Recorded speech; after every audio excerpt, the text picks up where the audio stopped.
গরুর ফ্যাবজা বা ফুসফুস এভাবে পরিষ্কার করে রান্না করলে এটার কোনো গন্ধই থাকে না, আর খেতেও কিন্তু ভীষণ মজা হয়। তো চলুন দেখে নেওয়া যাক কিভাবে আপনারাও সহজেই এই গরুর ফ্যাবজাটা পরিষ্কার করে রান্না করতে পারবেন। প্রথমেই গরুর ফ্যাবজাগুলোকে ভালোভাবে ধুয়ে নিতে হবে। এইখানে আমি 2 কেজির মতন গরুর ফ্যাবজা নিয়েছি। এই পর্যায়ে আমি কিন্তু এখানে গরুর ফ্যাবজাগুলোকে ভালো করে একটু সিদ্ধ করে নিয়েছি। গরুর ফ্যাবজাটা সিদ্ধ হয়ে গেলে এখন কিন্তু ছাঁকনির সাহায্যে ছেঁকে নিচ্ছি। আর এটা কিন্তু ভালোভাবে পরিষ্কার করে ধুয়ে নিতে হবে। এখন কিন্তু এটা থেকে অনেক পরিমাণে ময়লা বের হচ্ছে। আমি ময়লাগুলো ভালোভাবে পরিষ্কার করে নিছি। এখন কিন্তু আমি এখানে বাটা মশলা বেটে নিচ্ছিলাম। মশলাগুলো বাটা হয়ে গেলে এখন কিন্তু আমি গরুর ফ্যাবজাগুলোকে প্রেসার কুকারে দিয়ে দিছি। প্রেসার কুকারে আজকে মূলত রান্না করব।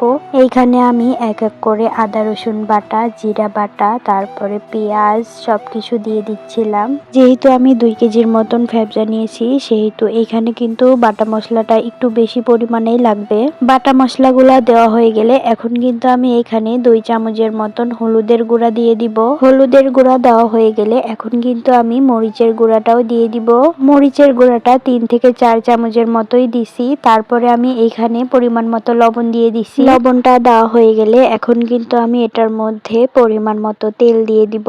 তেল দেওয়া হয়ে গেলে আরেকটা জিনিস দিতে ভুলে গেছিলাম, আর সেটা হলো আমার এই সিক্রেট একটা মশলা। সবকিছু দেওয়া হয়ে গেলে এখন কিন্তু আমি এই মশলাগুলোকে ফ্যাবজার সাথে ভালোভাবে মাখিয়ে নিচ্ছিলাম। এই মাখানোটা কিন্তু অনেকটা সময় নিয়েই মাখাতে হবে। ভালোভাবে মাখিয়ে নিলে কিন্তু এই খাবারটার টেস্টটাও অনেক বেশি বেড়ে যায়। তো আমি ভালোভাবে মাখিয়ে নেওয়ার পর দেখলাম তেল আরেকটু লাগবে, তো আমি এখানে সামান্য একটু তেল দিয়ে দিলাম।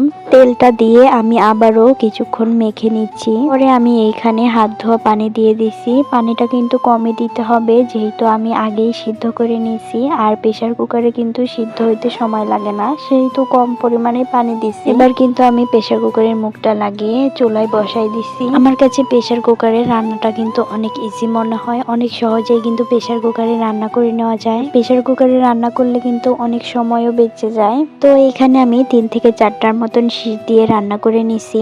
আর এখানে কিন্তু লেবু আর শসা কেটে নিছি গরুর ফ্যাবজা দিয়ে খাওয়ার জন্য। আর এইখানে দেখুন কি সুন্দর দেখতে লাগছে। আর যে খাবারটা দেখতে সুন্দর লাগে সেটা কিন্তু খেতেও ভীষণ ভালো লাগে। আর আসলে অনেক বেশি মজার ছিল এই গরুর ফ্যাবজাটা।